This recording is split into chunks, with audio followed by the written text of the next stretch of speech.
Welcome to Darsha Harsha channel. Idli மாவு எப்படி அரைக்கலாங்கிறத பார்க்கலாம்.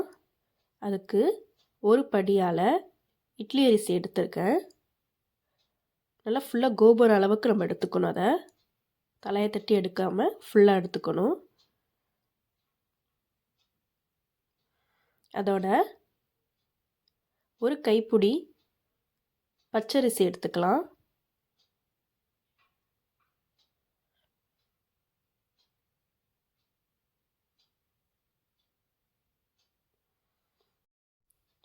இது 3-4 வாட்டி வாஷ் பண்ணி எடுத்துக்கலாம். வாஷ் பண்ணிவிட்டு தண்ணி ஊற்றி ஊற வச்சுக்கலாம். ஒரு 8 மணி நேரம் இதை ஊற வச்சுக்கலாம்.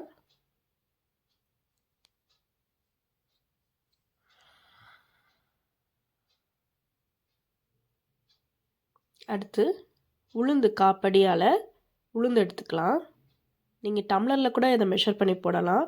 ஒரு டம்ளர் உளுந்து எடுத்திங்கன்னா 4 டம்ளர் அரிசி போட்டுக்கணும், இட்லி அரிசி.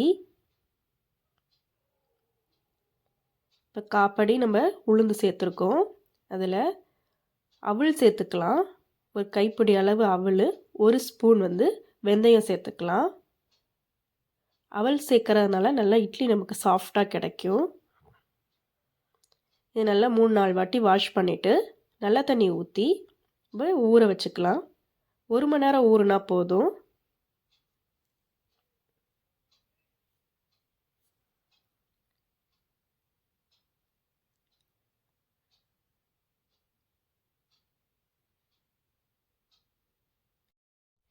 ஊறினதுக்கப்புறமா நம்ம கிரைண்டரில் போட்டு அரைக்கலாம்.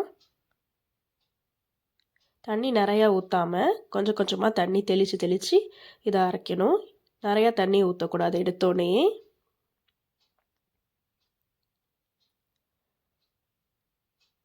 மாவே அரைக்க தெரியல அப்படின்னாலும் இந்த குவான்டிட்டியில் போட்டு ஃபஸ்ட்டு அரைச்சி பாருங்கள்.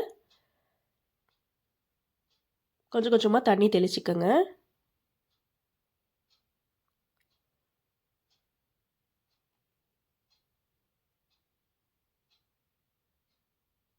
உளுந்து ஊற வச்ச தண்ணியை தான் நான் யூஸ் பண்ணிக்கிறேன்.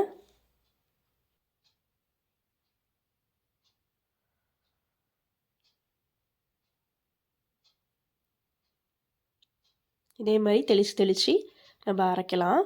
சைடில் இருக்கிறதெல்லாம் உளுந்து அங்கங்கே நிற்கும். நம்ம அதை கையால் எடுத்து விடணும் அப்பப்போ.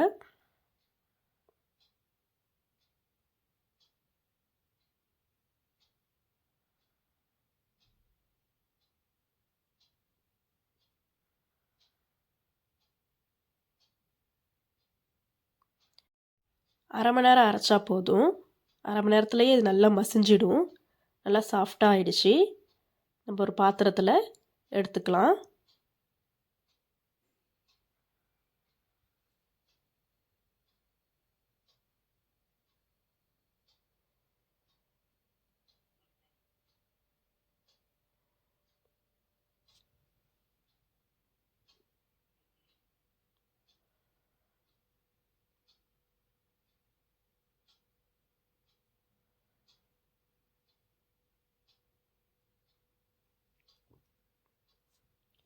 எல்லாம் ஃபுல்லாக எடுத்தாச்சு. அடுத்து அரிசி போடுறதுக்கு முன்னாடி தண்ணி 2 டம்ளர் தண்ணி அதில் ஊற்றிக்கலாம். கிரைண்டரில் தண்ணி ஊற்றுனதுக்கப்புறமா அரிசியை கொஞ்சம் கொஞ்சமாக ஆட் பண்ணணும்.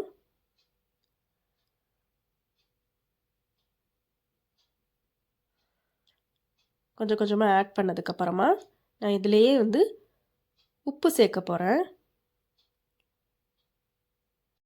2 ஸ்பூன் சேர்த்துருக்கேன்.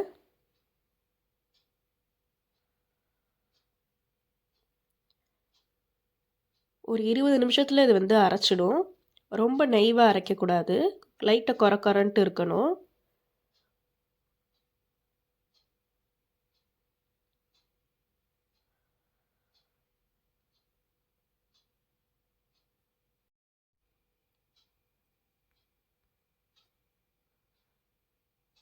எல்லாத்தையும் வலிச்சு எடுத்துக்கலாம்.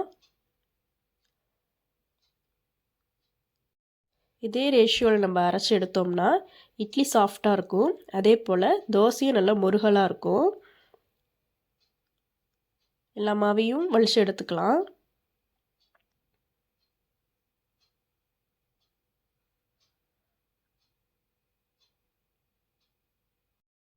இது கரண்டி வச்சு நம்ம கலக்கக்கூடாது. கையை வச்சு தான் நம்ம கலக்கணும். அப்போ தான் நல்லா புளிச்சு வரும் மாவு. நல்லா அடி வரைக்கும் எடுத்து கலந்து விட்டுக்கலாம்.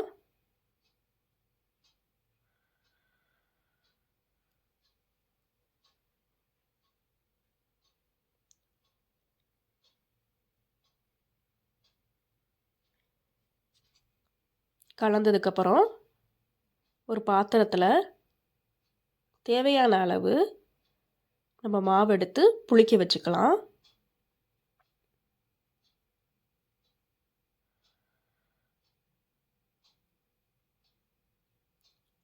இது ஃபுல்லாக ஊற்றக்கூடாது. பாதி அளவு தான் ஊற்றிக்கணும் மாவு. அப்போ தான் பொங்கி வரப்போ கரெக்டாக இருக்கும் நமக்கு.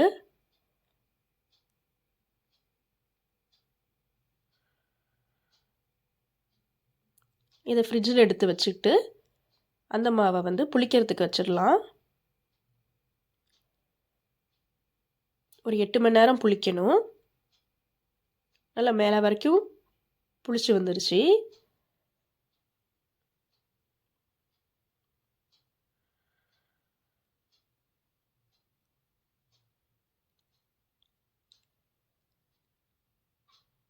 கரண்டி வச்சு நல்லா மிக்ஸ் பண்ணிவிட்டு இட்லி ஊற்றலாம்.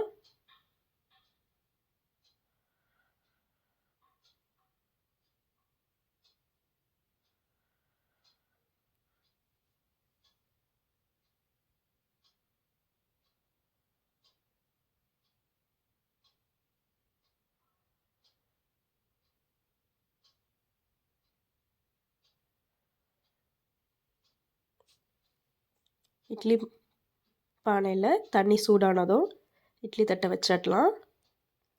வச்சு ஒரு 10 நிமிஷம் வேக வச்சு எடுக்கலாம்.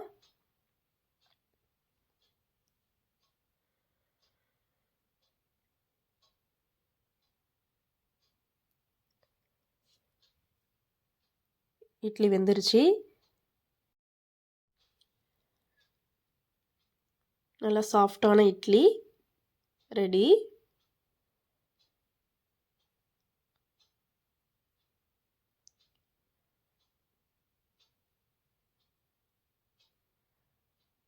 பார்த்தாலே தெரியும்.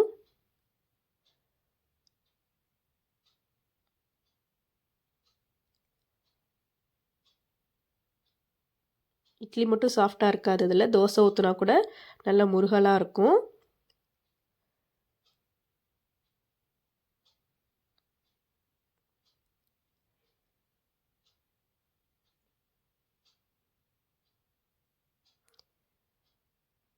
தோசை ஊற்றி பார்க்கலாம் எப்படி இருக்குன்ட்டு.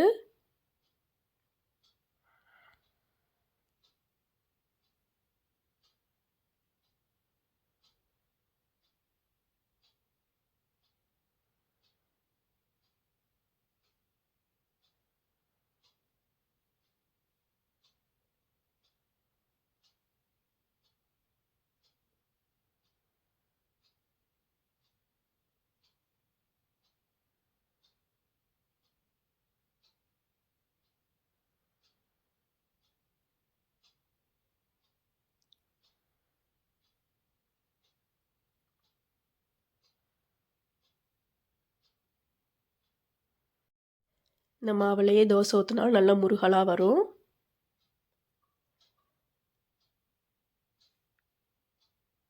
நீங்களும் ஒரு வாட்டி ட்ரை பண்ணி பார்த்துட்டு எப்படி இருந்துச்சுன்னு கமெண்ட்டில் சொல்லுங்கள். நம்ம சேனல் சப்ஸ்கிரைப் பண்ணாமல் இருந்தீங்கன்னா சப்ஸ்கிரைப் பண்ணிக்கோங்க.